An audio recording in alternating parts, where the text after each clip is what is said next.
Welcome everyone that has joined us so far. We'll be getting started here in just a moment. We'll give everyone a few more minutes to get logged on. I know we're a little bit close to the lunch hour.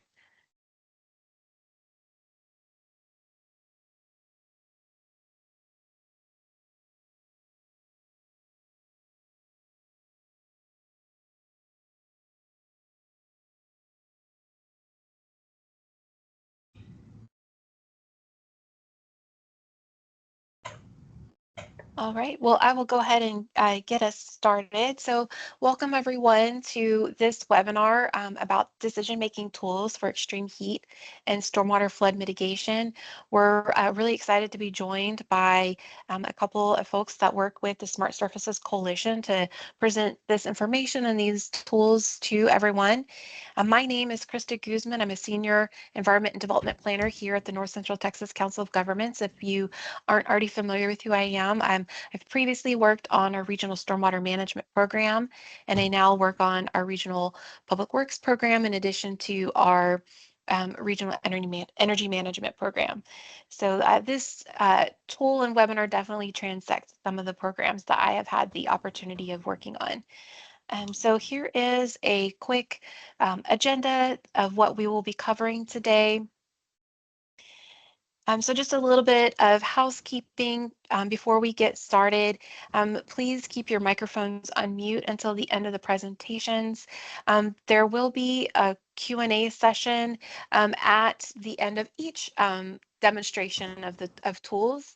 Instead of at the very end, we discussed maybe tailoring that to have a little Q&A after each presentation to allow folks to more quickly get answers to the questions that they have. Feel free to go ahead and type your question into the chat box, or you can raise your hand to speak and unmute whenever we call upon you. So the workshop slides and recording will be posted on the Conserve North Texas website under the news and events archive. There is a link on the slide where that will be located, and we will send out a follow-up email for everyone who registered, so that way you know where to access this information. So I'm going to go ahead and introduce our speakers now before turning it over to them. So we are joined today by Dean Berg-Cowitz. He is the data manager at the Smart Surfaces Coalition, where he leads the development of the benefit cost analysis tool and the decision support tool for domestic and international projects. These platforms integrate high-resolution data on land cover, heat, stormwater, energy, and health to help cities conduct risk assessments, map priority areas, and analyze policy scenarios, and evaluate the life cycle costs and benefits of Smart Surfaces implementation.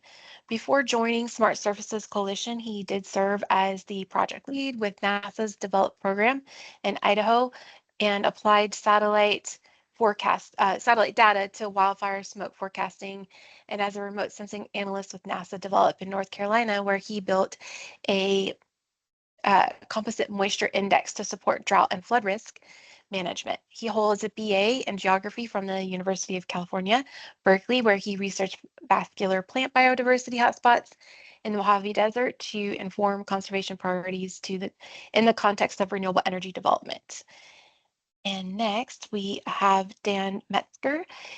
Dan is a Smart Surfaces Fellow at the Sabine Center for Climate Change Law. He is an environmental lawyer with litigation and policy advocacy experience on a range of climate mitigation and adaptation topics. He has previously worked at the Sabine Center researching international climate change litigation, climate change attribution science, and quantifying climate risk in the reinsurance industry. Dan has litigated cases seeking to encounter greater adoption of renewable energy under state and federal law. He's a graduate of Vanderbilt Law School and is based in New York City. So welcome to both of you. We're looking forward to your presentations today. And I will turn it over to you.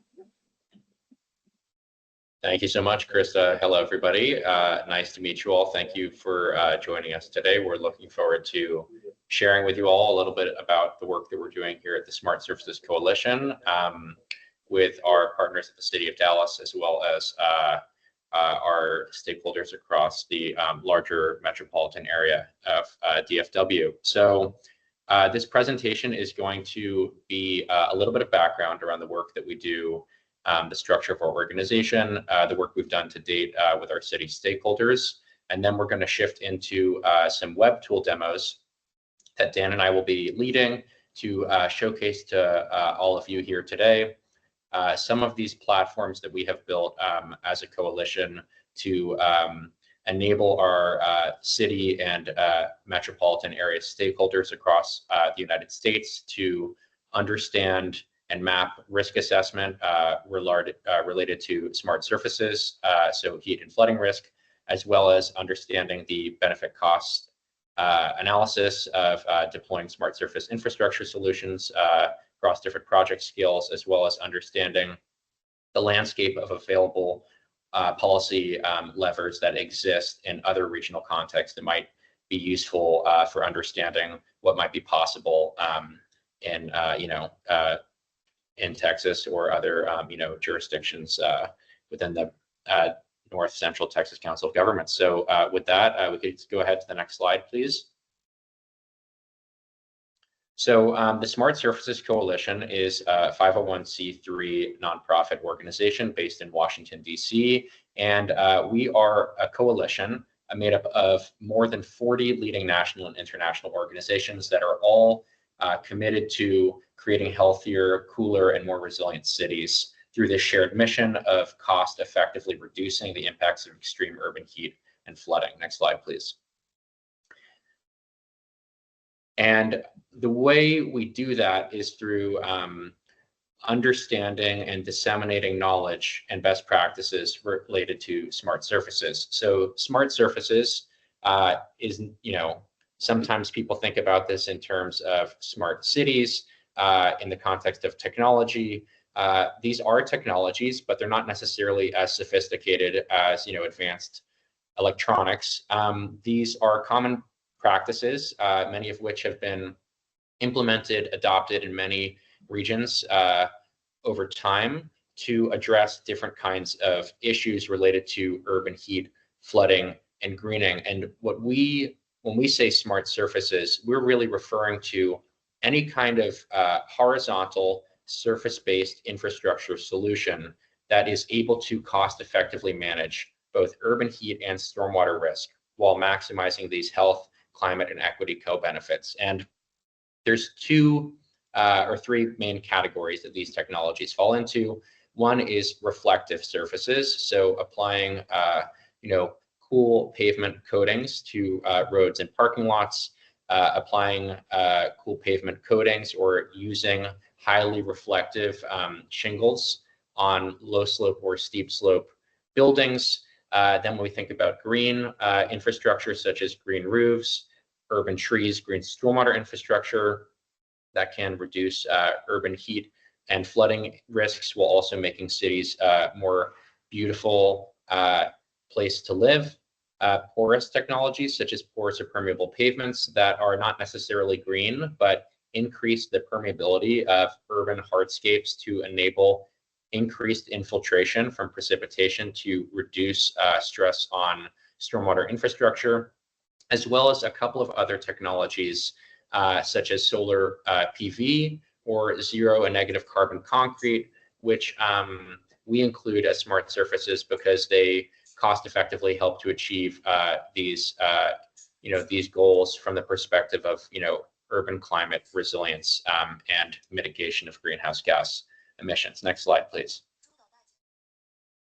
So that's all fine and good, but what we're doing is not just talking about these kinds of things that many cities and regions are implementing, but we're really working with stakeholders across the United States. So we are working on a Cities for Smart Surfaces program. This is a 3-year, no-cost technical assistance program that's foundation funded by the Waverly Street Foundation that has enabled us to partner with stakeholders in cities and metro areas across the United States to really support with facilitating the implementation of smart surfaces, both at the metropolitan level as well as the city and sub-city levels, while also enabling us to work with communities directly in these areas to support the adoption of local implementation projects. And so you'll see here on this map, the regions in which we are working.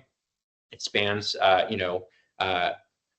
much of the country, a variety of different climate zones, looking at, Portland, Oregon, and the Pacific Northwest. Many of our stakeholders are in the Sun Belt, where it is, hot, and there are many flooding risks. Of course, we have Dallas and San Antonio here on this map, and we're also working with a number of other city stakeholders in the Southeast and some in the Northeast as well. Next slide, please. So the way that we do this work is through leveraging our expertise as a coalition. So Smart Surfaces Coalition is facilitating this program through the active support of a number of coalition members that are being directly funded to work on this initiative. So the way that we organize this work is into 5 different working groups. So we've got our data visualization, cost benefit analysis working group. I'll spend some more time talking about that and some of the stakeholders there. We also have a city and community support working group that is being spearheaded by our partners at the National League of Cities, or NLC, as well as American Public Health Association. We have a federal funding working group, of which the Sabin Center at Columbia Law School is a member, as well as some other partners, such as the American Council for an Energy Efficient Economy.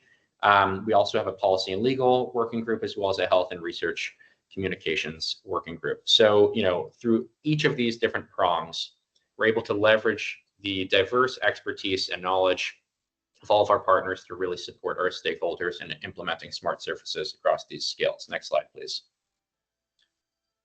So we'll get into this a little bit more, but we have 3 different web tools that we have developed as part of this initiative that we're pleased to share with you all today.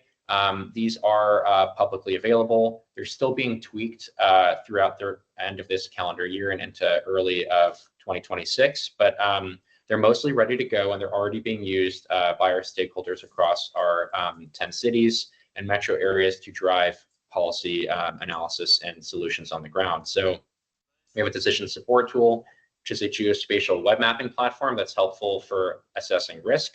We have our benefit cost analysis tool, which allows you to quantify the potential impacts from different policy implementation scenarios, as well as our Smart Surfaces Policy Tracker, which is an online searchable database that allows you to understand different kinds of legislative mechanisms that are already being practiced in different regions across the United States. And altogether, these tools form what we consider a smart surfaces platform, which enables cities and metro areas to develop and implement these different kinds of policies, as well as supporting with strategic planning initiatives, grant applications, and infrastructure investments. And I want to also note that we are working on the development of a new platform called a project implementation platform. This is not yet ready, but we are excited to be working on this with some of our city stakeholders. And the idea behind this project level platform is that it's going to include a variety of different kinds of resources, such as a spec sheet or a specification sheet detailing baseline design specifications for smart surface technologies, a spec deck that has slides that show longer descriptions for these technologies, as well as case studies across different regions, a project design checklist that can be used in the implementation of specific smart surfaces projects, project level benefit cost calculator, which is an Excel calculator, and then some one-pagers communicating the benefits of these kinds of projects. That, again, is not yet finished, but we're working on that, and we'll share updates with all of you when we have them. Next slide, please. So I want to spend just a little bit of time talking about some of the data that powers the insights that drives these platforms. So just touch on this briefly because we'll look at it together shortly. But with our partners at the World Resources Institute, we've developed a global method for creating a very high resolution land use land cover map that it allows us to understand, if you look at a bird's eye view, you look at cities, this is satellite imagery on the left-hand side. Next slide, please. We're able to, whoops, I thought there was an animation there. Do you mind going back a slide and then maybe just clicking the screen? Let's see. Aha, yes, thank you. Okay, so take that, information around what exists and break that down into specific discrete surface areas by surface type. That allows us to create a surface area inventory of a given region to be able to understand what is the current landscape of infrastructure and where are there areas of opportunity for implementation of different kinds of technologies.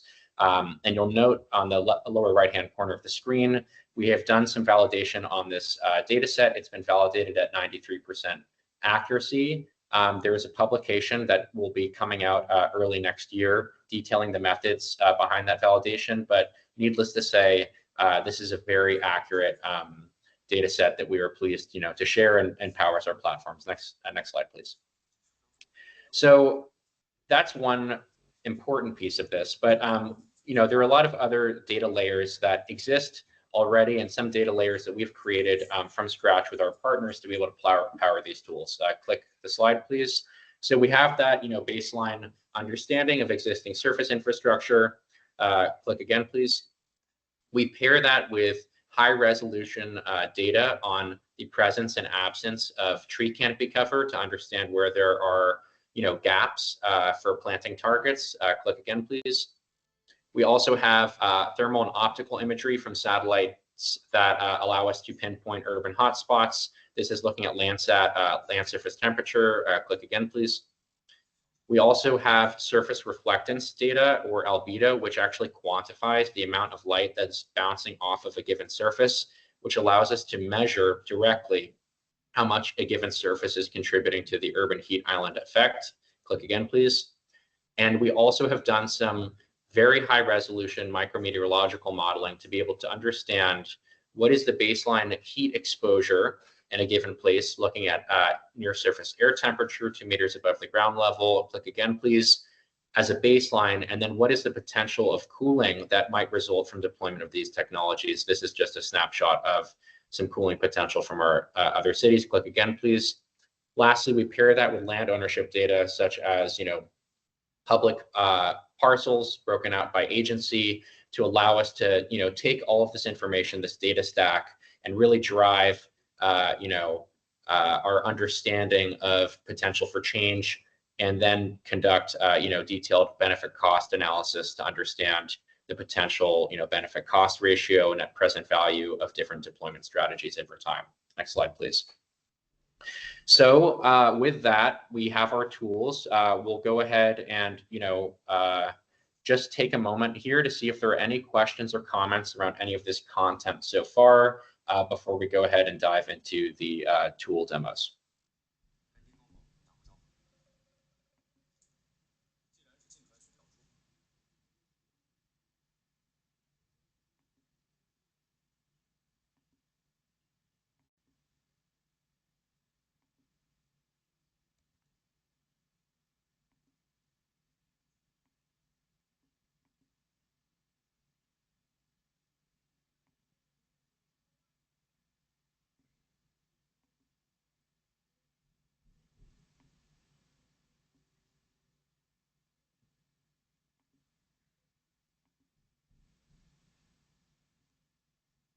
Great. I'm hearing no questions at this time. If anybody has a question at any point, please feel free to raise your hand or drop a question in the chat. Otherwise, Crystal, if it's all right with you, I think might make sense to just proceed to these tool demos, starting first with the decision support tool. And I'm happy to share my screen for that. Yes, go ahead and share. Great. Okay, let's see if this works.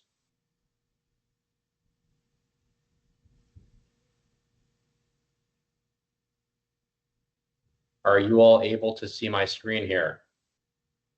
Looks good, Dean. All right, that's great. Thank you, Dan, and thanks again, everyone, for your attention. So we're looking at the decision support tool right now. I'm going to go ahead and take a step back and go to the landing page. So as I mentioned earlier, this is still a beta tool. Our city stakeholders and Metro stakeholders are already using it, and I encourage you all to use it as well. But I just want to note that it's still under development, so some features are still being improved. Some of the data sets are being modified, but it is mostly ready to go aside from these tweaks. And so I just want to flag a couple of resources that are available on this landing page. So there's the mapping portal itself. We'll look at that. There's a user guide. So if you go ahead and click this button, a document opens up.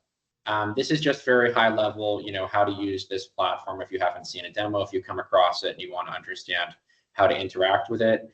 It's built on an Esri web mapping infrastructure. So I believe that many of you are probably familiar with that kind of interface. But anyway, the user guide is there. We also have a data dictionary that is actually a very valuable resource, and I encourage all of our users to check this out before and after they use the tool. It's a Google spreadsheet that shows for each of the data sets that are in this platform, for each of those in column A, what is the description of that data set with relevant links where necessary and definitions, and then where is that data coming from with sources, links. A lot of these are government data sets, federally available across the United States. Some of them are data sets that we have created in-house with our data partners. You'll get context for everything as you look at it. And we are also working on adding some other columns to this, indicating just the spatial and temporal resolution of or coverage, because some of these data sets are not necessarily available in every area. Okay, we also have a link to our benefit cost analysis tool and our policy tracker, as well as some reports that have been published by the Smart Surfaces Coalition that are relevant to what we'll be discussing here today. And I encourage you all to check this out. It might be useful for you in your work and understanding these technologies and how they're being implemented in different contexts. Great. Okay, so without further ado, let's go ahead and open up the mapping portal. If you click this link, it will launch the tool. So why don't we do that? I've launched the tool. You'll notice when you first open it up, there is a disclaimer. We already talked about this. We're still working on it. We can go ahead and click OK. And now we are looking at the tool itself. So we zoom out a little bit. We'll see, the continental United States, a bunch of indications of where we're working, that correspond to that map I showed in my slide deck earlier. You can choose a municipality or a project region using this drop-down list in the upper left-hand corner. Because our program is based around our engagement with these 10 core US cities, for all intents and purposes, if we're interested in the region of Dallas, we would go ahead and select Dallas from that drop-down list, and we'll zoom into the city of Dallas. And so one thing that I want to note is while the city boundary is the default boundary layer that pops up, if you look on the left-hand side of the page, we've got this pane. There's the overlay data with a bunch of different folders. If we pop open the geographies folder, we'll notice that city is a geography, and that is already selected. But if we go ahead and turn that off and we zoom out, we can see that we actually also have information here related to the regional planning area for each of our cities, which in our case corresponds to the definition of the North Central Texas Council of Governments, boundary. So looking at the boundaries or the geographies here, just to give some context for what what is available in this platform. We've got that boundary. We also have the census-defined urban area boundary, which covers most of the DFW metroplex. We've got a counties overlay. This is purely contextual for visualization. We've got a layer that says all municipalities. What that really means is all the municipalities that actually correspond to the census-defined urban area. We have city council districts for the city of Dallas boundary we already looked at, and then census tracts across that entire regional planning area boundary. And so, that's helpful But one of the cool things about each of these geography layers I want to point out in advance is we've extracted much of the data that exists in this platform we haven't looked at yet to each of these geographies. So if you go ahead and just click, okay, we've got the regional planning area selected. I'm going to go ahead and click on the screen here. This identify tool just shows at a very high level what are some summary statistics relevant to this area of interest, right? And so you'll note that, okay, there's like a handful of data points that are available here. That's interesting and helpful. We have more data available for that core city. So if we go ahead and click, the core city of Dallas and identify there, you'll see a much larger table pops up. And so most of our data is available for the city of Dallas. Some of our data is available for that larger regional planning area. So we've got environmental data available, demographic data, economic and health data available. And one of the other features in this platform that's currently only available for the city and for census tracts is this create profile report. So if you go ahead and click this button, I've already done this ahead of time, it generates a pre-formatted PDF layout that provides an overview of your area of interest, some information related to the population, demographics at the top, and then different pages that show you for some of these different main features that are important to understand from a regional intelligence perspective as far as it relates to surface areas, land types, heat and flooding risk. We have some benchmarks that are already being extracted for that area of interest. So if we're looking at land area characteristics, we can quickly know for a selected area what percent of tree cover is there, what fraction of all total land area is roof, parking, or roads, what are some different flooding risk levels that apply in this region based on some flooding risk analysis that we have done. We'll get into that. Baseline reflectance, so what fraction of sunlight is being reflected from each of these surfaces. Higher means more light is being reflected, and a lower number means less light is being reflected. Heat exposure, population broken out by age, broken out by race, socioeconomic status, health data, all of this data being summarized, so that it's easy at your fingertips. And we're working on developing this feature as well for our census-defined urban area boundary, as well as our regional planning area boundary. But for now, that's just available at the city scale. So let's go ahead and keep moving here. Just because there's a lot of data, we don't have a lot of time. I encourage you all to explore the platform after this call. Just show you some of the interesting and key data sets that are in here. So we've got park and park access. This is coming from our partner, the Trust for Public Land, which I forgot to mention, developed this platform. So the Smart Surfaces Decision Support Tool is, a product of our collaboration with them. We're very grateful to all of our partners, the Trust for Public Land. Park data, schools, which are points, which when you zoom out looks kind of like a blob, but if you zoom in, you'll see the locations of different schools across the region. We've got a layer for historically disadvantaged communities coming from the Climate and Economic Justice Screening Tool. And we've got parcel data. So we've got parcel data across the entire regional planning area. So if we zoom into Weatherford, keep zooming in, these parcels are small. If we click on one of these, it will give you some basic ownership data, which is great. If we then turn on this publicly owned parcels data layer, we zoom out a bit, we'll start to see parcels that are owned by the city or another public entity. And if you go ahead and click that, you'll note that we've done some data summarization for those parcels in particular, because there are many millions of parcels across our project area boundaries, and many of our stakeholders are public sector entities. And so for this public parcel, you'll see there's a lot of different relevant information here related to what fraction of this parcel is covered with vegetation versus tree cover, how much of it is impervious, if there are low slope roofs, what is their average albedo, if there are roads, what are their average albedo, what's the average land surface temperature. You see here how this basic information that we've extracted for each of these geographies is going to be very helpful for project planning purposes. And so now let's take a look and just look a little bit deeper at some of these actual surfaces themselves. That tree cover data, very high resolution, 1 meter presence absence data across the entire regional planning area boundary. We have that available. It's really important. We have that. We also have fractional vegetation, which may at a high level look similar to tree canopy. This is derived from remote sensing products from NDVI analysis. This is not necessarily just capturing tree canopy, it's capturing any kind of vegetated surface. That's also helpful for understanding in the context of heat exposure. We have our very high resolution land use land cover model, which, if you're zoomed out very far, it looks a little blurry. But if you zoom in, let's zoom in over here, you can see here, and we can adjust this transparency slider,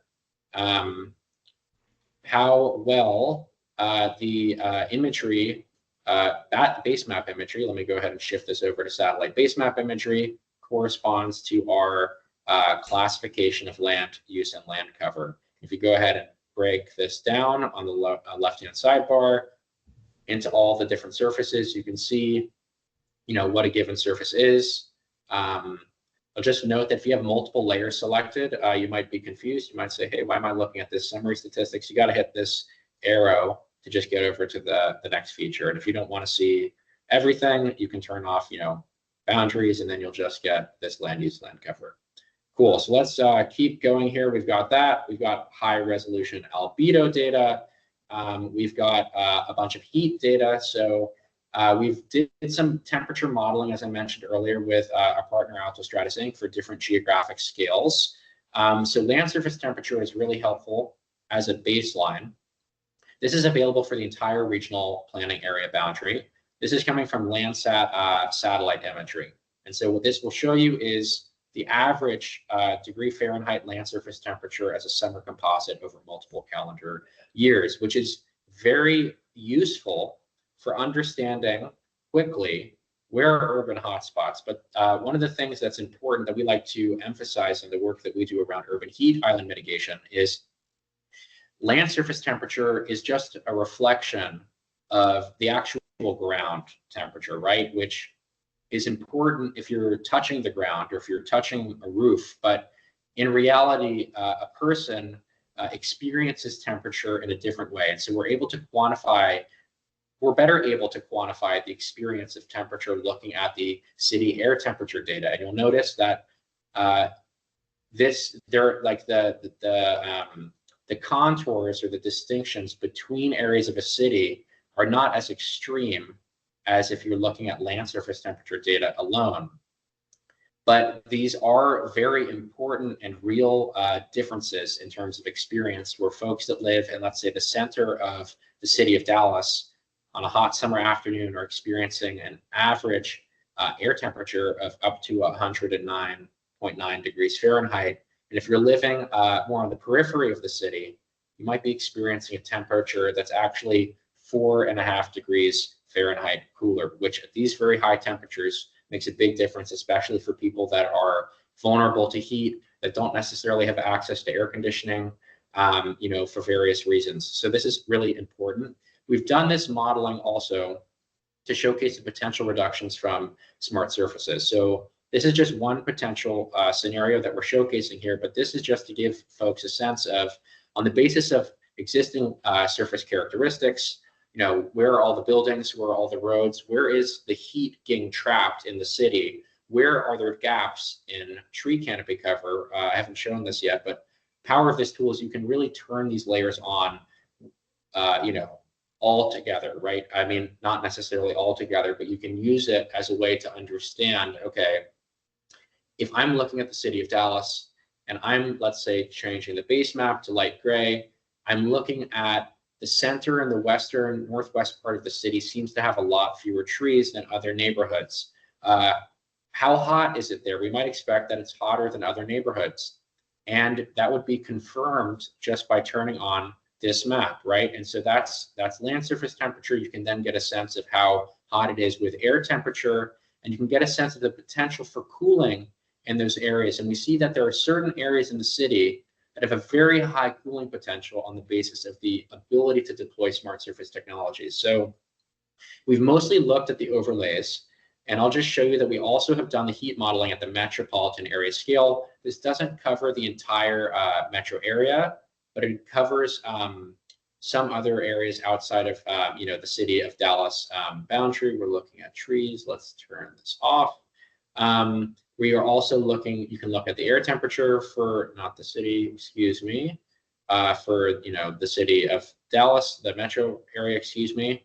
And you can also look at flooding risk. So we've done some analysis. This is not, this is a pretty high level analysis to just benchmark areas of risk on the basis of topography, on the basis of soil infiltration rates, on the basis of urban buildup. But this should give a pretty high level overview of, across the entire regional planning area, areas that are higher or lower risk when it rains. So that's what pluvial flooding means, as opposed to riverine flooding, which is along river channels. This is coming from FEMA. Okay, so lot of content so far.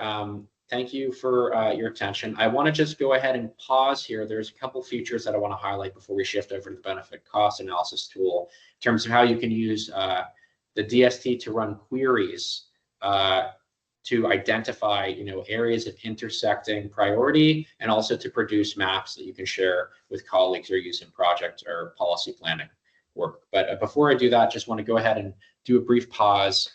Covered a lot of ground so far. See if there are any questions right now about how any of the data sets or the tool features operate or might be used in practice.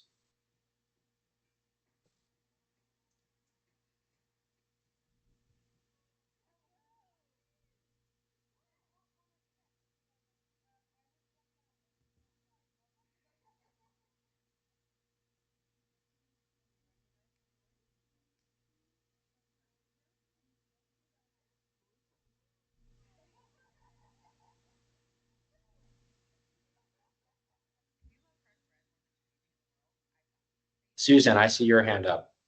Yeah, just kind of a nerdy question, but I know the original layers for the decision support tool is developed by Trust for Public Land were done some time ago.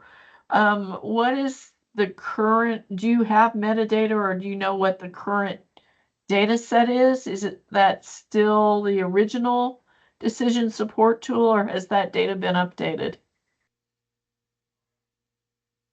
That's a great question, Susan. So when you're referring to the original decision support tool, are you referring to a platform that predates the Smart Surfaces Coalition initiative that was built by TPL? Yes, that's a great question. So I would have to ask my colleague at TPL to give you a complete answer to that question. But as far as I am aware, that platform, while it was built by TPL, it is distinct from this platform. We're using different data often. So you're able to understand that, the actual, the update, or what am I trying to say? Like when each of these data layers are from, by looking at our data dictionary, sorry, that I pulled up you do earlier. have basically some level of metadata on what we're looking at then. Exactly. And so it's not, it's broken down in this data source column. And so I would have to connect with my colleagues to get a sense of whether or not the data layers in that previous tool that you're referring to have been updated. But this I would say this metadata sheet should give you a good sense that much newer. Yes, almost all of these data sets are from the last year or two. Great. Thank you. Yeah, no problem.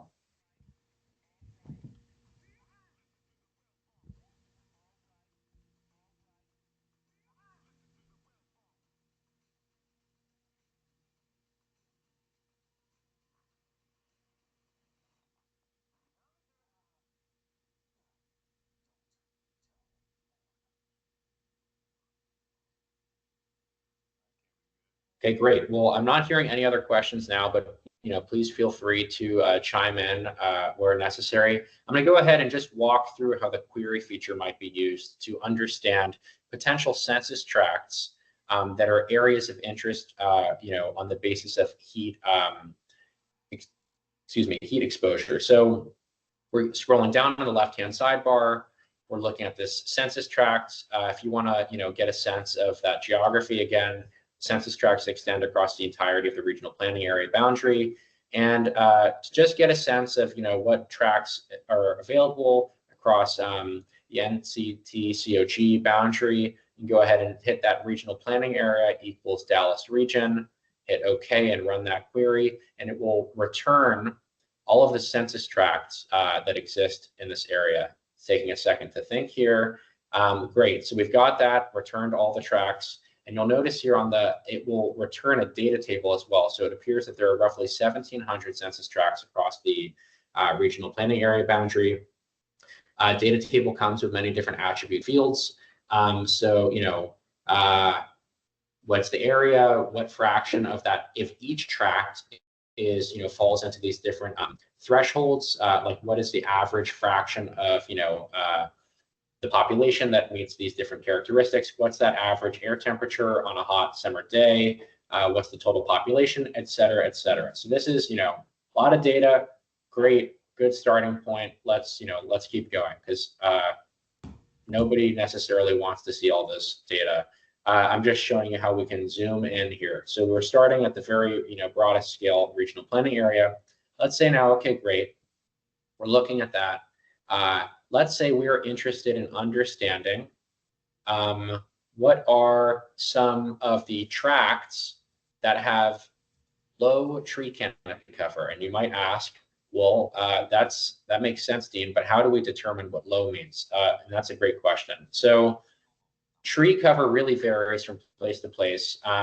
If you go back to that city profile report that we ran earlier for the city of Dallas, you'll note that the average tree cover across the city itself, according to our calculations, there are different methodologies for doing this, it's roughly 29%. So that might vary across the larger metro area. And so if you don't know what tree cover threshold you want to set, you could just say it's not equal to 0, meaning there's trees somewhere, and go ahead and run that. Oh, it's very frustrated with me. That didn't seem to like that at all. Aha, it was thinking. There's just a lot of results here. Okay, so okay, great. So then we scroll all the way to the right. We see tree cover, and we can go ahead and drag this up, and we can sort this column. Excuse me. We can sort it from high to low. So we can say, okay, some tracts have 0.5% cover, which is very little. Some tracts have 66% cover, which is quite a lot. Let's say we're interested in looking at, maybe tracts with less than or equal to 10% tree cover. That seems like, based on the range of potential values that exist, that will catch some of those tracts that have fewer trees. So we'll go ahead and run that query again. Aha, now we're looking at 298 results. Very good. So we are zooming in here, and we'll note that many of these tracts that have a less than 10% tree cover are actually outside of the city of Dallas and in these other areas. Some are in Fort Worth, some are in Garland, some are in Plano, etc. So let's just say that we are not necessarily interested in any particular municipality as much as we are just trying to identify areas with low tree canopy cover that need more trees. Well, we might then wonder who lives in these areas, right? Okay, not that many trees. What's the health vulnerability of these kinds of communities? Let's try and prioritize tree planting in areas where people are especially vulnerable to heat exposure. So you can do that purely on the basis of health, or you can first filter down on the basis of heat exposure itself. So if we go back to, the environment field, and we say, we scroll down, here's a lot of different fields. We want to find tracts with an average land surface temperature. Let's say that's greater than the citywide average. So again, going to our profile report, the average land surface temperature across the city of Dallas is 111 degrees. Let's say we're interested in looking at all tracts where the average exceeds 111 degrees, okay? Let's go ahead and rerun this. This should filter down even more. Okay, not so much. Looks like all these places that have low trees are pretty hot. That makes sense. Maybe let's crank this up a bit. And we say we're looking at those communities where the average land surface temperature is greater than 115 degrees, which is very hot indeed. Not not quite hot enough. You see how you're able to iterate using this platform and just get a sense of, what kind of feature might be relevant on the basis of what you're looking at. It seems like these are really quite hot. Maybe not that hot. Okay.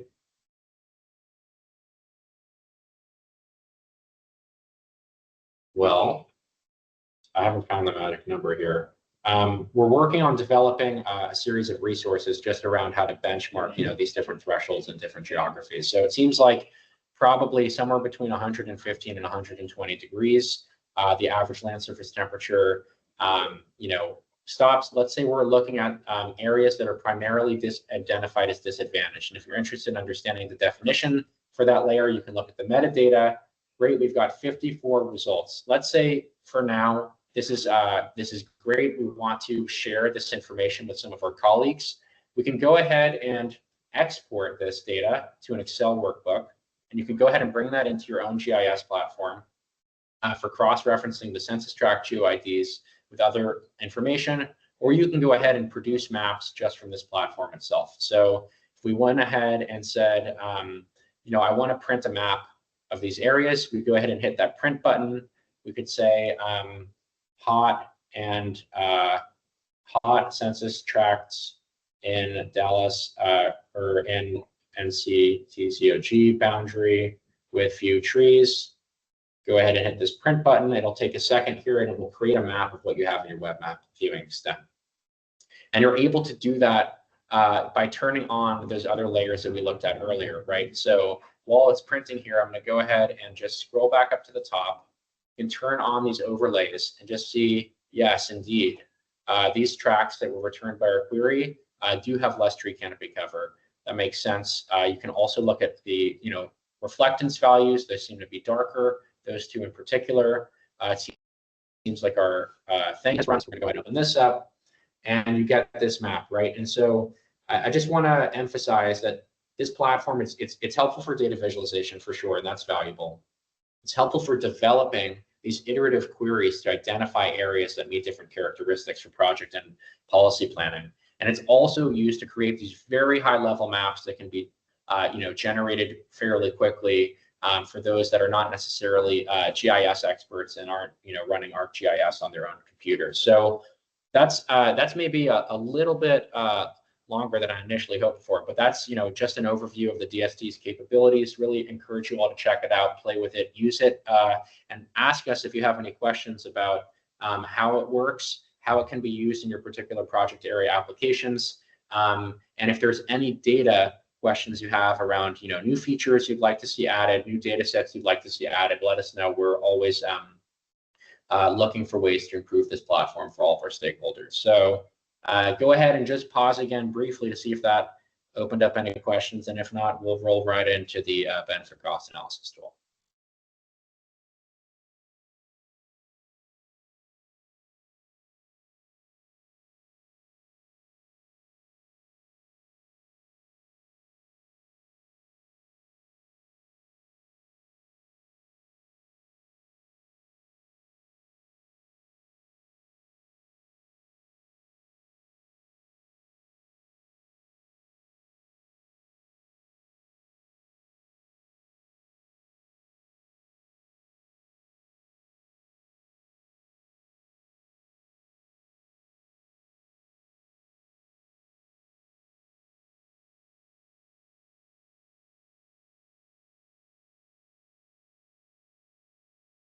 All right, I'm not hearing any questions, so I'm going to go ahead and move on. So now, let's see here. This may be distorted based on my browser size. Looking at the benefit cost analysis tool, there we go, that's better. This is also a tool that's currently under development. You can see that the platform it's built in a different interface, so it's not an Esri tool. But it's able to be used for all of these different 10 cities that we looked at. And so this is the landing page. You can select your region of interest on this web map. We also have a bunch of resources on the top. So again, before we dive in, I just want to showcase Data Dictionary, another spreadsheet that just shows some important metadata, related to this platform. where we're talking about smart surfaces, just like a matrix showing, what are the kinds of surfaces based on that land use mapping, where these smart surfaces are relevant, and what are the kinds of costs and benefits that apply for each of those intersections. We also have some high-level details on just some of the technical specifications that are being used as assumptions underlying the benefit cost analysis model, reflectance values for different technologies, ponding depths, porosity values for permeable technologies, some solar PV specifications, as well as tree species that were modeled for tree analysis. Some more metadata related to data sets. Some of these data sets you saw in the decision support tool, like the land use land cover data set. Others are new, such as information around the trees that we're modeling, information around emissions reductions, energy savings, etc. So this is a good resource to look at. There is a frequently asked questions as well. If you open this up, good resource here. I encourage you to check that out, as well as a link back to the DSD. So without further ado, let's open up the benefit cost tool for Dallas. So again, default scale is the city scale. If we want to zoom out to, let's say, the census defined urban area, I want to note, I know this is, many of you may be interested in areas that are outside of the, the DFW Metroplex. Right now, the benefit cost analysis tool is only able to analyze areas of interest either at the DFW Metro level or at the municipal boundary level for those that intersect with the DFW census-defined urban area, or the city of Dallas and sub-regional areas like census tracts within the city of Dallas. So with that in mind, let's go ahead and just do analysis at the urban area scale. So we'll see here, there's some infographics that pop up, just showcasing at a very high level, okay, we're looking at this area of interest. What is the surface breakdown in this area, looking at land surfaces? So we can see what fraction of all land area in this area is, steep slope versus low slope roofs, looking at roughly 14% of land area as roof, roughly 12% of area as road or parking. We've got a lot of green space, so that's, there's also some metadata here. You can click that. Tree cover, impervious, pervious areas. This is, high level surface characteristics coming from that high resolution land use data. Okay, that's great. Let's do some policy analysis. So the purpose of this platform, the benefit cost analysis tool, is exactly as it sounds, to run a benefit cost analysis pertaining to different kinds of deployment scenarios related to smart surface technologies. So you're able to do this for the suite of available smart surface technologies that you see here on the left-hand side, or for individual smart surfaces that exist within. So let's just say, maybe I'm just interested in understanding the potential of cool roofing solutions across the DFW area. And let's say I'm interested in converting all roofs to cool roofs. So that's all existing roofs that are residential, non-residential, low and steep slope buildings, making them all very reflective. When we say cool roof, you can click this and see exactly what we're talking about. What's a high level definition? What are the reflectance targets that are being used to define that? And you'll see an estimate as to how many buildings exist in the area of interest, how much that area would be if you convert all of the buildings. And you see some calculations appear on the lower left, very high level at this point. What are the financial benefits, emissions and stormwater reduction benefits where relevant of this kind of solution at this scale? And so you're able to toggle this. So you could do a 50% target as opposed to an 100% target. You can drag this, make it a 3% target for some reason. Or you can target surfaces separately and say, you know what, I'm interested in understanding the potential of converting all residential steep slope roofs to cool roofs in the DFW Metroplex, and not non-residential or low slope surfaces. And you're able to get the benefits that accrue from that alone. But let's say for now, we're interested in understanding technical potentials. We're interested in modeling aggressive policy implementation pathways. We're going to do 100% converse across all city buildings.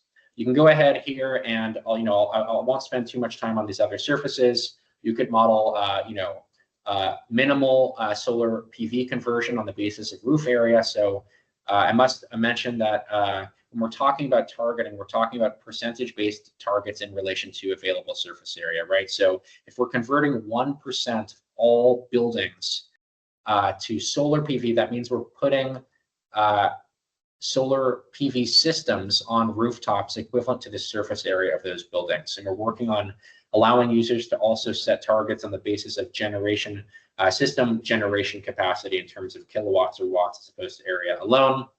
You can also look at the deployment of cool pavements along roads and parking lots. Let's say we're interested in, treating or coating pavements with highly reflective materials to reduce urban heat issues. Let's say we're also interested in installing some permeable paving solutions to manage 10% of the stormwater runoff across all of these impervious surface paving categories. Let's say we're also interested in some green stormwater infrastructure such as bioswales, and also cranking up the urban tree canopy of this region from a baseline of 20% tree canopy to 23% tree canopy cover over this time horizon, with some estimates here of how many trees need to be planted per year to reach that target on the basis of the timeline, and how many trees roughly would be planted in total to reach that canopy target by this target date, right? You're able to tweak the implementation timeline. So if you want to analyze the implementation or the construction of smart surfaces over a shorter time horizon, you're able to do that. You can also click around. Let's say we're interested in a mid-range target where we're deploying technologies linearly every year for 15 years. And we're observing those benefits accrue for an additional 10 years out to just get a sense of those life cycle costs and benefits. You can change the real discount rate, as well as the social cost of carbon, that are important parameters for understanding, the net present value of these interventions and how we treat the monetization of reduced emissions. And then we get to this analysis portion, right? So this is really the exciting part of the platform, if you will. No, I mean, I get excited by it, but this is where we break down all of the costs and benefits from smart surfaces into line items. So we see at a very high level, looking at the policy scenario we just set up, what are the different kinds of costs or benefits that might accrue from these different technologies? If you're curious for what these things mean, you can go ahead and click this question mark. It will break open a definition, very useful. If you're interested in just looking at a subset of this and say, what, this is really helpful. I understand that there's, tremendous potential. There are many, benefits from doing all this stuff all together. But what if I'm just interested in, zooming in on the benefits of urban trees? Well, you're able to do that by filtering just to urban trees. And you can see that filtering adjusts the bar chart, it adjusts the filtered summary. So now you're looking at the costs and benefits and net present value purely of your urban tree policy target that you established up there. And you can compare that to that regional or gross overall comprehensive benefit and cost analysis of all the technologies. You can look at trees and solar. You can look at trees and solar and cool pavement. You can, look at everything all together. Again, keep going here. We've got an avoided emissions calculation section, so this is very helpful. This is showing for 4 different emissions reductions categories as a result of the smart surface implementation scenario. Excuse me. Metric tons of carbon dioxide equivalent emissions avoided. You can read more in our metadata for what these different things mean. We're also benchmarking annual avoided gallons of stormwater runoff when we're thinking about, for a given calendar year, for a given precipitation event regime that we see in this area, how much of that precipitation would be converted to runoff if it hit all these baseline impervious surfaces, and where relevant, we're increasing the porosity of the city or the metro area by adding permeable pavers, by adding bioswales, by adding trees. How much of that baseline annual stormwater runoff is being mitigated? This is in gallons per year. This is high level, but this is a good sense of just getting an understanding of runoff reductions. We're also able to create a PDF report and print that out, excuse me, and save it and disseminate it to your colleagues. So you can run this, again, for individual technologies at different project scales. You can look at individual council districts or census tracts and you can import specific census tracts from the decision support tool as well. I didn't show this feature. But if you go ahead and hit this copy IDs button, it allows you to copy over census tracts into the benefit cost analysis tool. I'm not sure if this is going to work because we're looking at a different regional scale that's not currently showcased here, but if you're looking at the city, you'd be able to do that. It would filter down to these areas and you could do project planning in that way. So another tool, very exciting. Would love to hear if there are any questions around how this works, how it might be used to support any of you in your projects and workflows.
I see a question in the chat from Justin Kozak. Is it safe to assume these BCA values are accepted by federal funding agencies? Great question, Justin. Not necessarily. So many of these benefit cost analysis values are sourced from federal sources of data. We're deriving some of our benefit quantification around green stormwater infrastructure from guidance that was published by FEMA in the early 2010s. That being said, different federal agencies have different requirements for benefit cost analysis methodologies that are used. So I would recommend in a particular context getting a sense of what the constraints, parameters, assumptions are that are required by a particular federal agency, and then cross-referencing that information against the methodology and metadata that's available for the benefit cost analysis tool. And if that sounds like, it's maybe too much work, we at the Smart Surfaces Coalition are, willing to do what we can to support any of you with your work. So if you have a particular question and you're not necessarily sure if our benefit cost tool is well positioned to support a particular application, please reach out to us and we'll be happy to assist you.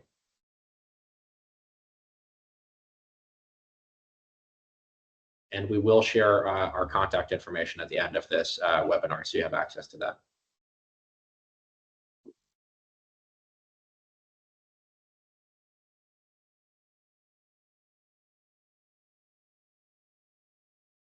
All right, shall we jump into the Smart Surfaces Policy Tracker? Yes, good eye on time, Dan. I will stop sharing my screen and you can go ahead and share yours and, just take it away.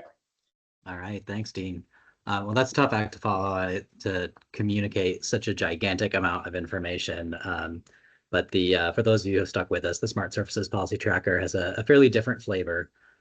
So just to circle back, my name's Dan Metzger. I'm a senior fellow with the Sabin Center for Climate Change Law at Columbia Law School.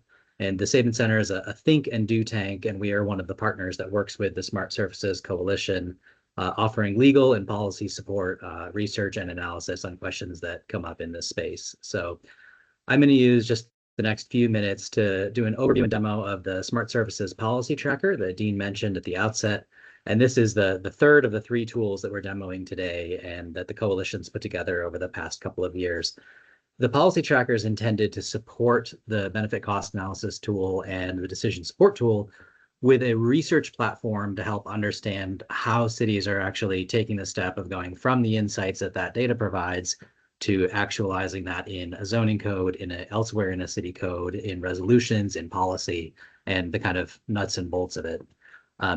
And this project was conceived a couple of years ago as we surveyed the resources and found that there's just not a lot out there explaining what's really happening, nuts and bolts about how cities are doing this, doing work around permeable paving, cool roofs. So we set out to research all the existing examples and collect them in one place. So with that, I'll share the Smart Surfaces Policy Tracker. And I'm sure someone will tell me if this is not displaying right. The core of the database is the search page that you see. That's also the home page you get to when you come to the website. You'll have the URL in the chat after this, and I can share that as well too. It's smartsurfacespolicy.org. And the search is a portal to everything that's in the database. On here, you can see a list of the 2,130 policy items that are there. And it contains things like city codes, provisions in zoning, resolutions, findings of all different kinds, all related to smart surfaces. It's not all necessarily best practices, but it's a survey of what's actually happening now and intended to be a place to start to do the research, whether that means borrowing something that a peer city you find in the database is doing and doing well, or using that as a starting point to build on that and even go further than that. The top level search results all have descriptive titles that have the name of the city within the title. That's intended to give you a kind of an initial look at what's going on. And then every single item, as you click through, has a more detailed description that has hopefully enough information to understand whether it's helpful to then click through that to the original source being cited. And everything in the database cites through to the primary source for the particular policy at issue. I think the best way to understand this is to go through a few examples. So I'll just say we have a bunch of different filters you can see by policy types, policy goals, smart surfaces. These are essentially preloaded searches that you can select that will narrow down the list from all 2,100 to a smaller number, and they're stackable on each other. So as I said, I think the best way to understand how it works is just go through a few. So among policy types, we can select legislative proclamations, finding, and resolutions. That already shaves the list down to just 43. If you're interested then in looking at a particular goal, like in this case, we can look at reducing energy consumption. Now you've gone down from the full database to a list that seems to be at a length that's plausible to go through. And again, at this level, to get an initial sense of what kinds of things are showing up for this search. And then if you want to click something seems to be relevant to what you're looking at, you can click through, get a more detailed description, understand a little bit more of what's going on with this. You can see a citation and all the different tagging that we have for every item. And then again, click through if this is what you're looking for to the primary source that the item in the database is referring to. I'll show a couple other ways of working with the filters. So we can also look by smart surfaces. So if you're interested in permeable paving, and in particular interested in what are smaller cities doing, you can filter by jurisdiction size to narrow the list of smart surfaces related policies that touch on the subject of permeable paving and then are also being implemented in cities of under 50,000 population based on 2020 census data. And again, getting a narrowed down list, you get a sense of the kinds of items that we have in the database. You can pick stormwater friendly driveways, for example, learn a little bit more about what's happening around that item. And then again, if this is the kind of thing you're looking for, click straight through to a primary source that will give you more direct information on what that is. Another way to use the database that I want to highlight is by whole region. So if you're interested in surveying what cities around the area are doing, you can filter down by region. We can click on Southwest. Again, here you can can stack this with any of the others. You can stack it by climate zone, by jurisdiction size. If you want to look at just a state, you can add on Texas, for example, and scroll through everything that we've got on Texas and look through there. A final feature on the search that I'll mention is the keyword search. Here, we've tried to capture as much as we can in tagging that's reflected in the various policy goals and types of smart surfaces. But if there's something in particular that you're looking for, you can search by keywords. It is not, I will say, AI powered or otherwise kind of good at capturing slight misspelling. So you do have to know exactly what you're looking for. But if you put in a term that you think is likely to show up, like density bonus, you can see we have a bunch of things on that. There's 22, so it's a narrow enough topic. It probably isn't a separate policy goal, and I just cards on the table. I know it isn't, and that's why I'm showing you this example. But it's something you can pull out of the database, and then again, if there's something that hits on what you're interested in, click through to hear a little more information and go straight through to the primary source if that is the kind of item you're looking for. So that's the main search function that play around with this. It's all free, available to the public right now. It draws on items from all 50 states around the country. It's not completely comprehensive. So if there's items that you identify that should be included, by all means, reach out to us. But I want to also just mention a few other resources that are included with the website. So in addition to the database that's searchable here, we have a tab of best practices.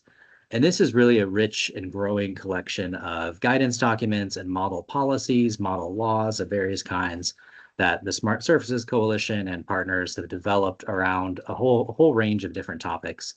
You can see we have things on cool roofs, cool walls, trees, urban meadows. Also on this page, I want to flag that if you'd like to download a CSV file of all the information in the database, that's available here. I won't do that because it's a relatively large file. It takes a couple minutes to download, but that's available here again to anyone who wants to do it. And then some of the other resources we've developed, like a model ordinance for cool roofs. We have guidance documents and kind of best practices around things like green stormwater infrastructure. And then one in particular that I want to flag we've recently finalized is the Smart Surfaces strategy menu. And this is intended to be a kind of high level, almost checklist style document that shows all of the different smart surfaces related strategies that we've identified as a way of kind of getting a lay of the land of what's possible. And then ideally to kind of go through and check off and say, okay, are we doing anything on this? And if not, could we? And where do we go from there? This is growing all the time. So I would encourage you, if there's something you're looking for that you don't see here, you can let us know or check back. We have a whole bunch of additional resources in the pipeline right now that should expand this out a little further. And the last feature of this is that I want to flag is also probably the most important, and that is the help desk. So the Smart Surfaces Coalition runs a policy help desk that provides totally free technical assistance on anything related to smart surfaces policy research, development, implementation.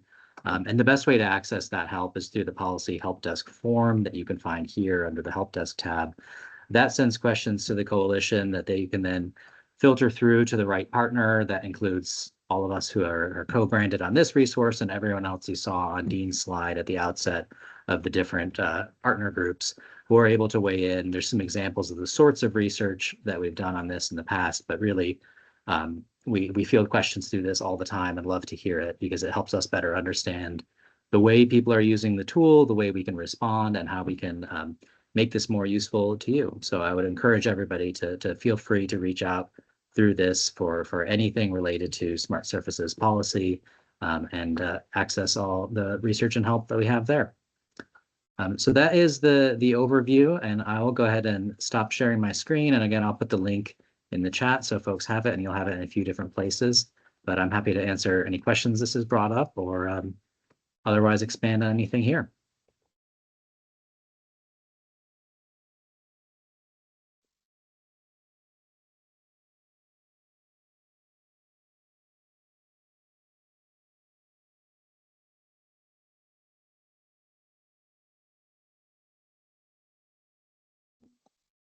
And if there are none, Krista, I think that is the end of our presentation. So I can hand the mic back over to you for whatever next steps you have or closeout that you have. Yeah, thank you guys so much for sharing everything today. Let me pull our presentation back up here.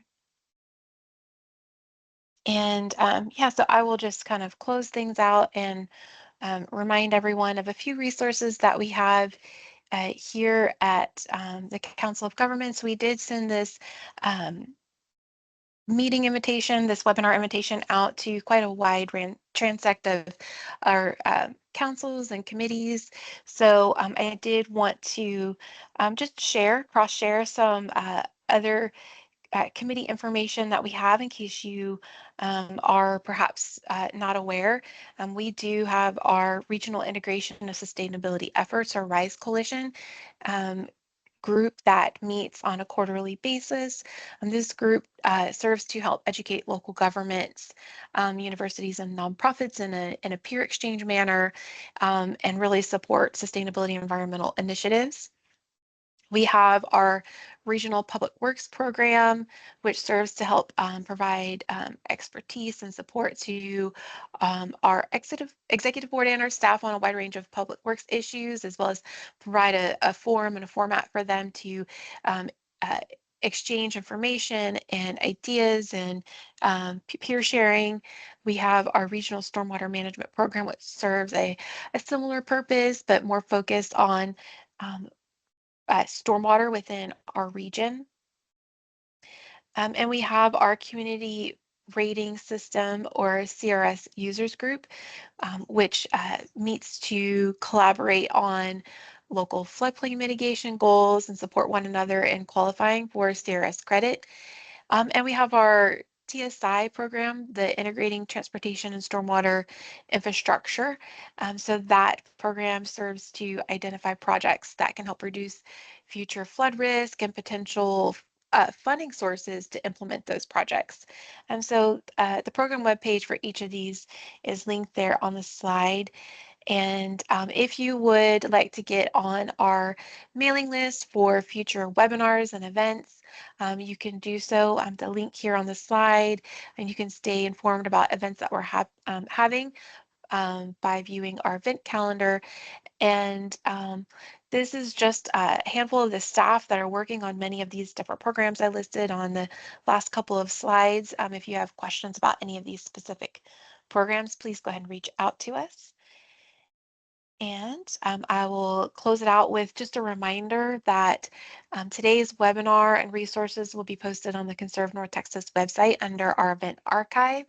And we will send out this information in a follow-up email, so that way you don't have to worry about what was that website again, where was it on the website again. We'll email everyone who registered a link to the event page, so that way you can access it and all the information that was in this webinar today. And so with that, that concludes our webinar. And thank you guys so much for giving your time to us today to get this important information out to the region. And I want to thank Dean and Dan so much for joining us today and sharing this information with our region.